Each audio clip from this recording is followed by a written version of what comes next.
Street લાઇટમાં જો વધુ ગેરરીતિ અને ભ્રષ્ટાચાર થતો હોય તો તેના માપને લઈને થાય છે.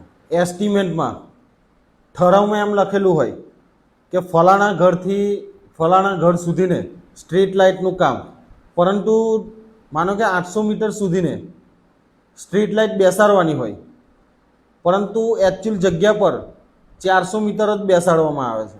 એવી રીતે પણ લાઇટો અને પોલનો ખર્ચ બચાવીને ગેરરીતિ ભ્રષ્ટાચાર કૌભાંડ કરવામાં આવે છે. નીચી ગુણવત્તાનો વાયર વાપરવો, માનો કે 2.5 સ્ક્વેર એમએમનો બ્રાન્ડેડ કેબલ એસ્ટિમેટમાં લખેલો હોય, પરંતુ એકચ્યુઅલ જગ્યા પર 1 સ્ક્વેર એમએમનો વાપરી દેવામાં આવે છે, એલ્યુમિનિયમનો વાપરી દેવામાં આવે છે. તો આ રીતે પણ ગેરરીતિ ભ્રષ્ટાચાર કરવામાં આવે છે, કારણ કે કોપર કેબલ અને બ્રાન્ડેડ કેબલ મોંઘો આવતો હોય છે. સ્ટ્રીટ લાઇટમાં જે પોલ બેસાડવાનો હોય છે એ નીચી ગુણવત્તાનો પોલ હોય, લોખંડની પાઇપ હોય કે લોખંડની એંગલ હોય એ પાતળી બેસાડવામાં આવે. તો એ રીતે પણ ગેરરીતિ ભ્રષ્ટાચાર કૌભાંડ કરવામાં આવતા હોય છે. હજુ પણ સ્ટ્રીટ લાઇટ અંગે વધુ વાત કરીશું. વિડીયોને વધુમાં વધુ શેર કરવા વિનંતી. ધન્યવાદ. જય હિન્દ, જય ભારત.